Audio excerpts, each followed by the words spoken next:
Okay, we're getting ready to finish up the last part of this spreadsheet project. You should have access to a starter file that looks something like this with three different companies as well as the indexes that are listed here. About 2 years worth of data going back from 2016 and 2017. First step was to calculate the holding period returns for each of these weeks, just as we did in the first part of the project. I've started that over here for my first 4 companies, just to show how that's done in the last one. You guys did all this before, so it's not a big surprise. Take the ending price for the first week, or the beginning of the second week, minus the price at the beginning of the first week, all divided by the beginning price. There are other ways to do that, but that's what I did here. You can see the formulas and how they operate to calculate those holding period returns. There's not much of a shortcut to this, unfortunately, because the spacing of the columns, you just kind of have to type the return formulas individually, but once you have them, you should be able to copy those down, or in fact even just double click like that and fill in the rest of the returns for that whole block. That shouldn't take too long to complete all of that. Second step was over here on the right to calculate an estimated beta, an alpha, and to retrieve an analyst's estimate of beta for each of your 4 companies, 3 companies plus 1 index, I suppose. And the formula is pretty easy, although I made a mistake in the assignment page and reversed the data X and data Y inputs. Hopefully you received the email correcting that, but it's not too hard to fix even if you didn't. The correct way would be something like this. This is a slope formula, equals slope, and the Y data, again, is the return series for your individual stock. Here I'm looking at Adobe, so I want to give it all the returns for that stock, taking care not to miss any, not to go too far. Do a comma and get the X data. The X data should be the returns to the S&P 500 index. That's the last column on the right. Again, making sure to get everything lined up right. Having done that, I get an estimate of beta for Adobe. That seems pretty reasonable. I can jump ahead a step here and just try to get the analyst estimate to see how it compares.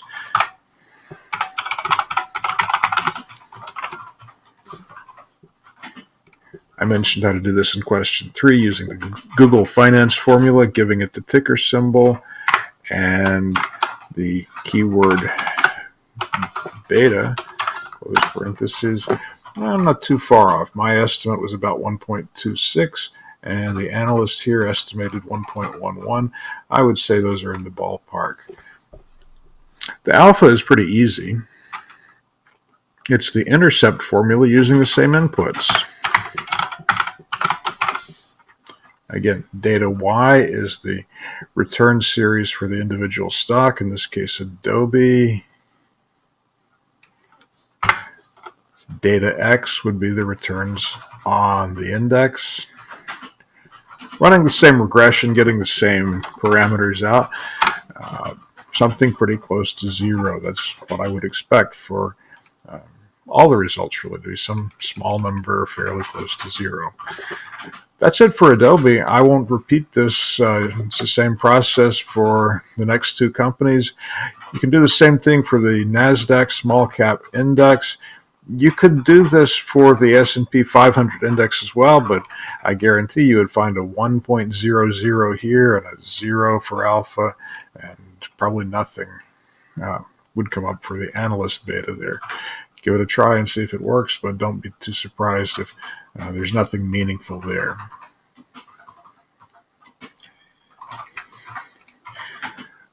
That's basically it for questions 1, 2, and 3. The fourth one was to present graphs,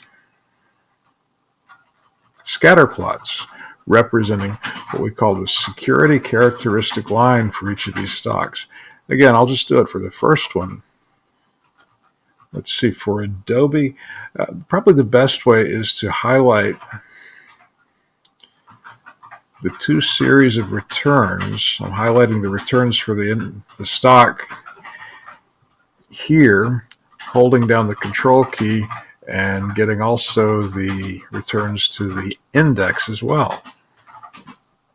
If you highlight both columns like this, and at that point you can go up to the insert menu, insert a chart. Might take a few minutes to a few seconds here. This is kind of nonsense. What we want is a scatter plot. There it is, scatter plot. This one's not very well labeled. Let's see.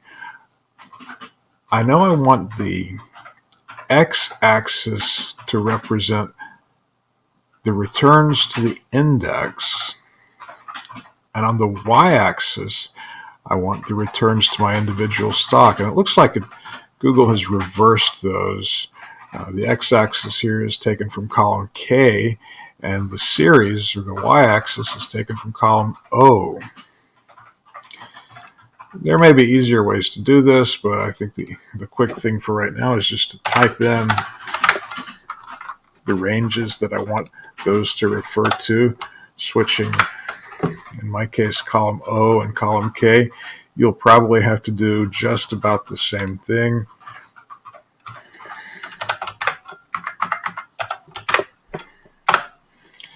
That's looking a little more reasonable. Again, we have on the horizontal axis returns to the index. On the vertical axis returns to the stock.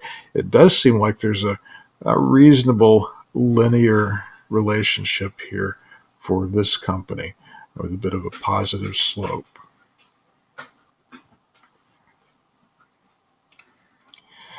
You'll want to move this into the relevant space. I've created spaces here where I would like to see your scatter plots, so just move it into the right space, and that's looking pretty good.